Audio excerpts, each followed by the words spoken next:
Hello everyone, I'm Brian. Today I'm reacting to what is our education system doing to our youth. So, this was an interesting topic when I was looking through his channel to see something to watch or react to, because he's up. Um, so in America, I'm not exactly sure. I've been out for a little bit, but our education should be teaching them the basics of math, science, English, history, all the basic stuff. Stuff that's, how do I say, in a sense, not life things, but hopefully they can teach them about like taxes, health. It should be taught in science, um, but they don't teach about life. But then again, should our education system really teach about life? Personally, I guess they can teach up on certain basics, but at the same time, I think that it's the parents' responsibility to teach their children about life. How to handle stuff, because everyone's going to be a little bit different. I don't know what else to say. And I hear like a lot of the colleges are very much, not a lot, perhaps a small amount of colleges are becoming a little extreme, but I don't think, hopefully it's not the whole college. Anyways, let's go and get started. A friend of mine invited me for his son's 18th birthday party. Well, monks don't go for parties, I thought to myself. But remembering all the love and support he had offered me over the years and all the good he had done for me, I decided to go, just to please him and his family. Monks don't go to parties? I mean, not to party, but just to, like, well, it depends on the kind of party. But just like an adult party, a party as in a way of talking to people and inviting friends and whatnot. Not celebrating a holiday. It's a celebration, but not based on a holiday or any, not based on holidays. Just not like, and also obviously more than just family. A party in terms of just friends, I assume, would be okay. They were all so happy, not only because I'd taken the time out to attend the function, but also because they knew that as a monk, I would generally not be a part of parties. The party was a private affair. Not many people were called, just family and a few friends. I saw that everyone was having a great time. But paradoxically, the birthday boy didn't look very happy. I felt that there was something playing on his mind. There was something bothering him. And since I'd known him very well from his childhood, I went up to him, started a pleasant conversation, and after a while, very sensitively asked if something was wrong. He had tears in his eyes. Taking a deep breath, he replied, how just a few days ago, his best friend had committed suicide. I didn't know how to react. I had lost a very dear friend of mine in a plane crash too. And I knew how it felt.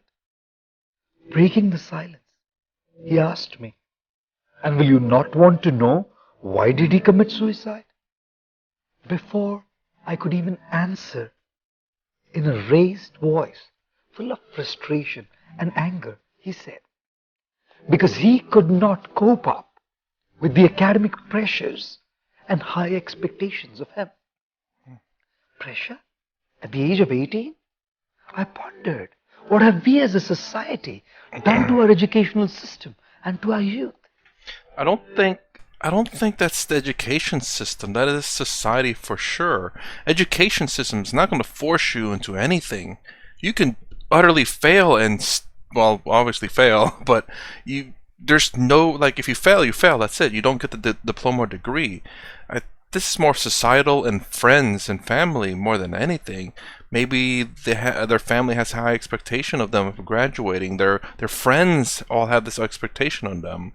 It's generally kind of sad. I mean, yeah. That's a really hard thing to cope with, and the fact that if you lost someone, obviously you can kind of relate to the issue. You say, yeah, I've lost someone too. Although a bit of a different scenario, but nonetheless, it helps to vent, as they say, and to talk about it.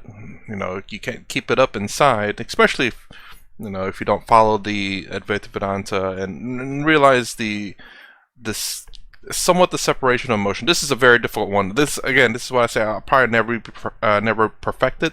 I'll be able to qualms or separate myself from certain kinds of emotions, but like losing someone really close, that's very difficult. And even from what I heard, Swami Vivekananda also kind of struggles with his emotions in some parts as well. I don't know at what point he was in his life, but I'd heard from that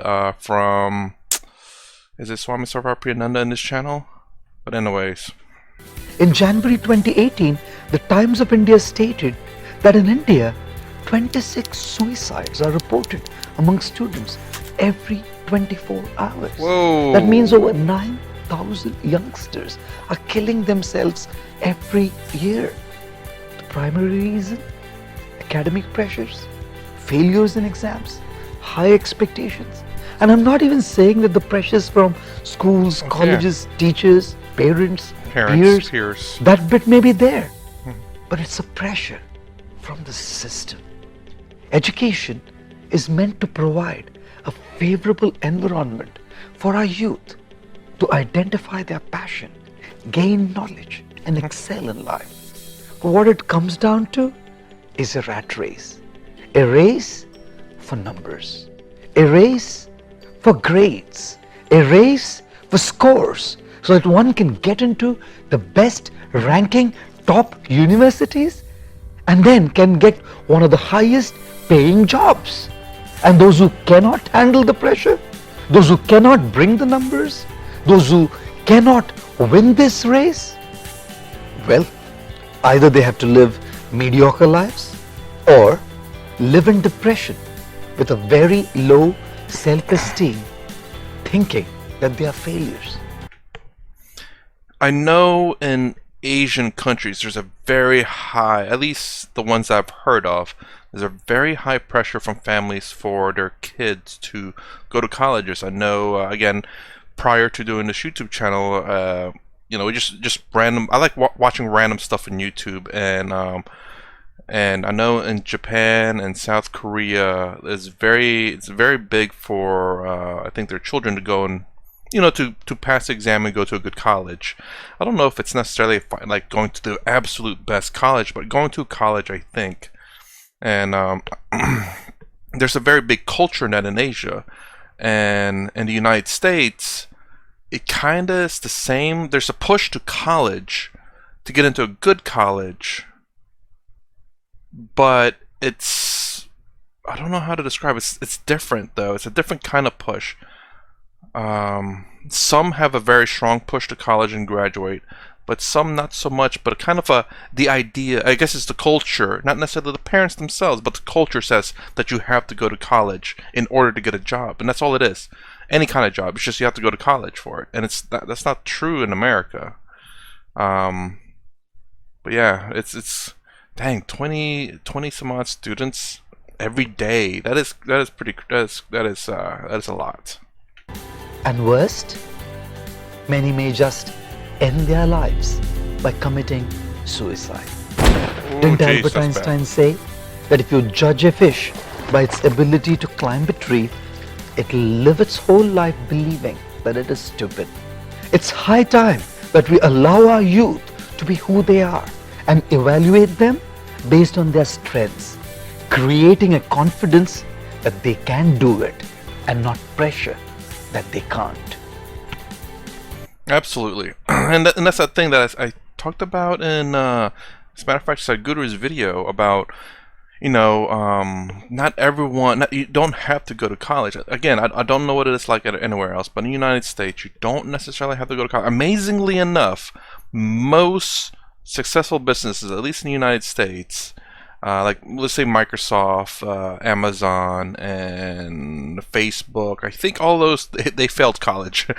Bill Gates, I don't think really made it to college. I don't remember, or maybe they did, but they were kind of, most successful people seem to have not gone to college. They found, maybe they're I think they're the exception. Obviously, anyone that becomes a CEO, whether they went to college or not, or tend to be and become that successful, tends to be the exception.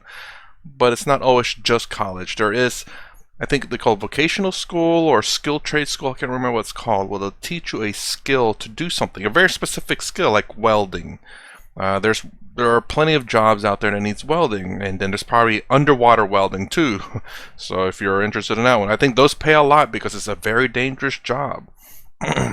Very tiresome, I'm sure, and very technical in terms of safety, because it's, again, underwater and you're welding, and you might be doing like some type of what's the electric type of electric welding. I'm not sure, but yeah. College is not the only way. I think a lot of American students, by the way, video with me talking now, a lot of American students, a lot of American teenagers think the only way to get a job is to go to college. And you're kind of maybe looked down upon if you don't go to college, which is a terrible thing. Because there are a lot of people, I think there's a lot more people out there with a skill that gets paid more than people who went to college, honestly. Again, I went to college, I graduated, I got my bachelor's, didn't use it at all. Luckily enough for me, college, I got paid to go to college, I was lucky. But not a lot of people can do that. I remember going to that college, there's this one young lady that was working 2 jobs to pay for her college. I felt really, really bad for her, but it's nothing I can really do about it. But yeah, just don't think college is the only way. You have to, of course, look around locally to find out what is available, what you can do. A lot of things now are available online for you to learn, and you can develop your own skills. You can learn how to computer programming very much. I won't say it's easy, but there's so many people out there putting stuff on YouTube, and there's books. I mean, things are very accessible. Information is very accessible online now, and there's a lot of opportunities. Not everyone has access, of course. But if you do, if you're watching this video, you have access. Just put it that way. But yeah, don't think, in a lot of Americans, I think, I don't remember what the statistics is. I know there's a lot of young Americans who are in debt because of college. I remember watching this one thing on YouTube, $200,000 in debt. $50,000 in debt is not that bad. $50,000 in debt is not that bad. That's what they said. Good Lord, $50,000 in debt. Then you have people out there like $500,000 in debt. Well, that's an extreme. But, maybe close, realistically, maybe $100,000 in debt, depending on what they're going for. And the sad thing is, I hear, or I see online on YouTube videos, some of these are degrees that there's no job for, or it's so flooded in the market that they're not paying much. That's it, actually. Either it's flooded in the market, or that the job that they're getting a degree in doesn't pay that much at all, because it's probably like, not in the STEM fields, and it's also like a cushion job. It's not necessarily a lot of physical work. Let me put it that way. Most work can be hard, but like physical labor work.